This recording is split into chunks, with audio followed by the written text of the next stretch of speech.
Hello students, welcome to Indraprasth Law College, Greater Noida. I am Dr. Neelam Pandey. Dear students, in this video we will study a very great personality of Indian national movement, Mohandas Karamchand Gandhi. So let's start. Mohandas Karamchand Gandhi was born on 2nd October 1869 at Porbandar इन गुजरात। आप सब जानते हैं महात्मा गांधी जी का नाम है पूरा मोहनदास करमचंद गांधी। इनका जन्म 2 अक्टूबर 1869 को पोरबंदर के गुजरात के पोरबंदर में हुआ था। His father was Diwan in the small principality of Rajkot. इनके पिता राजकोट रियासत के दीवान थे। He went to England to study law. When he returned to India, he began practicing law at the Bombay High Court. Law की पढ़ाई करने के लिए ये इंग्लैंड जाते हैं और लॉ की पढ़ाई करने के बाद, बैरिस्टर बनने के बाद ये भारत वापस लौटते हैं और बॉम्बे हाई कोर्ट में इन्होंने अपनी लॉ की प्रैक्टिस शुरू की है। Thereafter he went to South Africa in 1893 to represent an Indian merchant in a lawsuit. उसके बाद ये साउथ अफ्रीका जाते हैं 1893 में एक इंडियन मर्चेंट के मुकदमे के सिलसिले में। He returned to India in 1915 at the age of 46. ये लगभग 21 साल तक साउथ अफ्रीका में रहते हैं और 1915 में ये भारत वापस लौटते हैं। तो इस वक्त इनकी एज लगभग 46 ईयर्स की थी। ये 46 साल के थे उस वक्त। In 1916, he founded the Sabarmati Ashram at Ahmedabad to preach and practice the ideals of truth and non-violence. Students, 1916 में अहमदाबाद में इन्होंने साबरमती आश्रम की स्थापना की है सत्य और अहिंसा के मार्ग पर चलने के लिए। अब यहाँ से गांधी जी ने साबरमती आश्रम की स्थापना अहमदाबाद में की है और वहीं से ये सत्य के प्रयोग, अहिंसा के प्रयोग पर ये बल दे रहे हैं और इसी उद्देश्य से इन्होंने साबरमती आश्रम की स्थापना की है। His first experiment in Satyagraha began of Champaran in Bihar in 1917. Students, India में भारत में पहला सत्याग्रह का प्रयोग इन्होंने बिहार के चंपारण में किया है 1917 में। नील किसानों को सपोर्ट करके बिहार के कुछ नीलहे थे जिनको मजबूरन नील की खेती के लिए मजबूर किया जाता था, किसानों को मजबूर किया जाता था नील की खेती करने के लिए। तो वहाँ इन्होंने बिहार में जाकर किसानों को सपोर्ट किया है और सत्याग्रह का भारत में पहला प्रयोग इन्होंने यहीं चंपारण से किया है। हालांकि पहला प्रयोग इन्होंने साउथ अफ्रीका में अपने सत्याग्रह का किया है, लेकिन भारत में पहला प्रयोग उनका यही चंपारण में है। इन 1918 Gandhi ji intervened in a dispute between the workers and mill owners of Ahmedabad. Here he used first time fast unto death. Students, फिर 1918 में गांधी जी अहमदाबाद के मिल मजदूर और जो उनके मालिक हैं उनके बीच हुए विवाद के निपटारे के सिलसिले में इन्होंने पहली बार भारत में अनशन किया है, आमरण अनशन किया है। Thus, the non-violence struggle of Gandhiji brought good result to him in India as well. Students, सत्याग्रह का प्रयोग या आमरण अनशन का प्रयोग हम देखते हैं कि यहाँ पर गांधी जी ने भारत में आकर किया है। इसके पहले साउथ अफ्रीका में इन सब का वो सफल प्रयोग कर चुके थे, लेकिन भारत में भी जब वो नीलों के साथ और यहाँ मिल मजदूरों को सपोर्ट करने के लिए अनशन का सहारा लेते हैं, तो यहाँ भी इनको सफलता मिलती है। The consciousness of Gandhiji was aroused by the Rowlatt Act. Students, Rowlatt act के पहले जब अंग्रेज रॉलेट एक्ट लेकर आए, उसके पहले तक हम देखते हैं फर्स्ट वर्ल्ड वार तक गांधी जी अंग्रेजों के समर्थक के रूप में हमें दिखते हैं और भारतीयों से ये अपील भी करते हैं कि भारतीय अंग्रेजों को फर्स्ट वर्ल्ड वार में सपोर्ट करे, क्योंकि उनको ये उम्मीद थी कि फर्स्ट वर्ल्ड वार के बाद अंग्रेज भारत को कुछ न कुछ सुविधा देंगे। लेकिन होता इसके बिल्कुल उल्टा है। ये भारतीयों को कुछ भारतीयों के हित में ये क्या कुछ करेंगे, बदले में इन्होंने एक रॉलेट एक्ट ये लेकर आ गए, जिसने गांधी जी के मन को झंझोर कर रख दिया और अंग्रेजों पर से इनका विश्वास उठ गया। और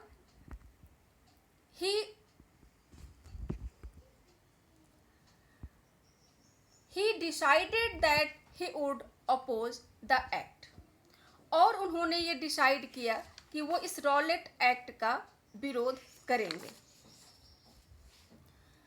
Assuming leadership of the Indian National Congress in 1921, Gandhiji led nationwide campaign for easing poverty, expanding women's rights, building religious and ethnic amity, ending untouchability, and above all for the achieving Swaraj. Students, 1921 में गांधी जी जब Indian national Congress के अध्यक्ष बनते हैं, तो इन्होंने एक राष्ट्रव्यापी कैंपेन चलाई है, जिसमें गरीबी दूर करने को लेकर, महिलाओं के राइट्स को लेकर, उनके अधिकारों को किस तरीके से बढ़ाया जाए, सामाजिक धार्मिक सौहार्द बनाए रखने के लिए, छुआछूत को समाप्त करने के लिए इन्होंने एक नेशन वाइड कैंपेन चलाया है जब ये 1921 में कांग्रेस के अध्यक्ष बनते हैं। और ये सब कुछ यानी कि गरीबी हटाना, औरतों के अधिकारों की बात करना, उनके अधिकारों को बढ़ाना, धार्मिक सहिष्णुता बनाए रखना, अनटचेबिलिटी को ख़त्म करना, इन सब चीज़ों को करने के पीछे गांधी जी का एक ही उद्देश्य था, स्वराज प्राप्ति। Gandhi ji adopted the Indian loin cloth और short dhoti and in the winter a shawl. Students, Gandhi ji जब बैरिस्ट्री पढ़कर इंग्लैंड से आए थे, तो ये भी बाकायदा सूट बूट और टाई में चलते थे। लेकिन जब ये राजनीति में इनका प्रवेश होता है और गांधी जी ने भारत का पहले पूरे भ्रमण किया है। भारत भ्रमण करने के बाद ये भारत की राजनीति में आते हैं और इन्होंने ये देखा कि भारत की करीब 80% जनता जो गांवों में निवास करती है, वो कैसे वस्त्र पहनती है। तो गांधी जी ने भी अपने सूट बूट को त्याग कर वही एक छोटी सी धोती पहनना शुरू करा और ठंडे के दिन में एक शॉल ले लिया करते थे। तो इस तरीके से गांधी जी के पहनावे ने लोगों को उनको अपना होने का अनुभव करवाया कि ये एक जो लीडर है, नेता है, ये हमारे जैसा ही है, हमारे जैसा ही कपड़ा पहनता है, हमारे जैसा ही सोचता है, हमारे जैसा ही बोलता है। तो गांधी जी जन जन तक पहुंचने में प्रसिद्ध हुए, जन जन तक पहुंचने में ये सफल हुए। He made चरखा a national symbol during non-cooperation movement. Non cooperation movement के दौरान गांधी जी ने चरखा को एक नेशनल सिंबल बना दिया। Charkha as a mark of the charkha as a mark of the identification with India's rural poor. चरखा क्या है? तो गांव की जो गरीब जनता थी, किसान थी, उनका ये पहचान बन गया। Gandhi ji led then a challenging the British imposed salt tax with 200 miles Dandi Salt March in 1930 and later in challenging for the British to quit India in 1942. He was imprisoned for many years. Students, non cooperation movement में चरखा को इन्होंने एक राजनीतिक चिन्ह बना दिया, national symbol बना दिया। उसके बाद 1930 में हमने पढ़ा है कि 200 माइल्स पैदल चल करके दांडी गांव में पहुंच करके इन्होंने नमक कानून भंग किया और इस तरीके से अंग्रेज़ों को इन्होंने चैलेंज दिया था।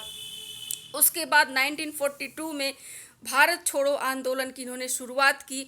तो इन सब आंदोलनों करने के वजह से इन्हें कई बार जेल भी जाना पड़ा है। In 1932, Gandhi ji began a new campaign to improve the lives of the untouchables, whom he began to call Harijan, the children of God. On 8 May 1933, Gandhi ji began 21-day fast of self-purification and launched a year-long campaign to help the Harijan movement.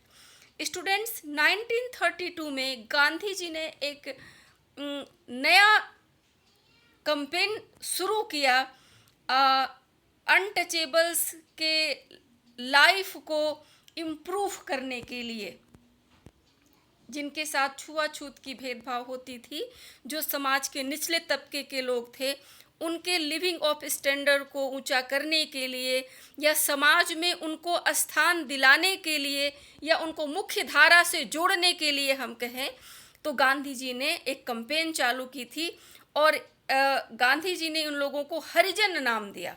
Harijan means children of God, ईश्वर की संतान। 8 मई 1933 को गांधी जी ने 21 दिन का उपवास रखा है self purification के लिए, आत्मशुद्धि के लिए, ताकि हरिजन मूवमेंट को बल मिल सके। Gandhi ji vision of an independent India based on religious pluralism was challenged in the early 1940 by a Muslim nationalism which demanding a separate Muslim homeland caused out of India. Students, Gandhi ji का विजन क्या था? गांधी जी भारत में religious pluralism यानी धार्मिक बहुलवाद के पक्षधर थे, जिसको चैलेंज किया 1940 में मुस्लिम नेशनलिज्म ने। यानी हम कहें तो गांधी जी के रिलीजियस प्लूरलिज्म यानी धार्मिक बहुलवाद को अंग्रेज़ों ने पसंद नहीं किया और एक अलग होमलैंड, मुस्लिम होमलैंड यानी पाकिस्तान के मांग जोर पकड़ने लगी, पाकिस्तान की मांग करने लगे और जिसकी वजह से जो भारत के विभाजन का कारण बना। इन अगस्त 1947 Britain granted independence, but the British Indian Empire was partitioned into two dominants, a Hindu majority India and the Muslim majority Pakistan. Students, 1947 के अगस्त में ब्रिटेन ने भारत को आज़ादी तो दी, लेकिन टुकड़ों में बटी हुई। एक हिंदू बाहुल क्षेत्र जो भारत बना और दूसरा मुस्लिम बाहुल क्षेत्र जो पाकिस्तान बना। Muslims made their way to their new lands. Then religious violence broke out, especially in the Punjab and Bengal. और जैसे ही अपने लक्ष्य की ओर मुस्लिम आगे बढ़ने लगे, यानी अपने नए लैंड बनाने के क्रम में, यानी मुस्लिम बाहुल क्षेत्र में पाकिस्तान बनाने की जो प्रोसेस जैसे ही शुरू हुआ, वैसे ही रिलीजियस वायलेंस, धार्मिक दंगे भड़क उठे, खासकर पंजाब और बंगाल में। Gandhi ji visited solace. Students, ये वो दौर है जब भारत आज़ादी की दिशा में आगे बढ़ रही है और बड़े बड़े जो नेता उस वक्त के थे कांग्रेस के, वो अब किस तरीके से एक नई प्रशासनिक व्यवस्था भारत में काम करेगी, किस आज़ादी के बाद क्या क्या होना है, कैसे वो उन सब कार्यों में विधानमंडल का निर्माण कैसे होगा, संविधान का निर्माण कैसे होगा, इन सब चीज़ों में लग गए। और एकमात्र गांधी ही थे जो इन दंगों के बीच में, कभी हिंदुओं के बीच कभी मुसलमानों के बीच जाकर सौहार्दता की बात करते थे, दोनों से अनुनय विनय करते थे, दोनों से निवेदन करते थे इन दंगों को रोकने के लिए। In the months he undertook several fasts unto death to stop religious violence. और इन महीनों, जितने दिन ये दंगे चलते रहे, गांधी जी ने कई एक दफ़ा आमरण अनशन की है इस रिलीजियस वायलेंस को रोकने के लिए। Some Indians thought Gandhi ji was too accommodating. Students, कुछ भारतीयों को ये लगने लगा था कि ये गांधी जी का अंग्रेजों के साथ कुछ ज़्यादा ही मिलना जुलना है, या उनके प्रति ये ज़्यादा पक्षपाती हो रहे हैं। Among them was Nathuram Godse assassinated Gandhi ji on 30 January 1948 by firing 3 bullets into his chest. Students, इन्हीं में से नाथूराम गोडसे भी एक था जो ऐसा सोचता था, गांधी जी का झुकाव पाकिस्तान की तरफ ज़्यादा है, मुस्लिमों की तरफ ज़्यादा है। उसने 30 जनवरी 1948 को 3 गोलियां चलाई उनके सीने पर और उनकी हत्या कर दी। Students, in the next video we will describe another great personality of this movement. Thank you.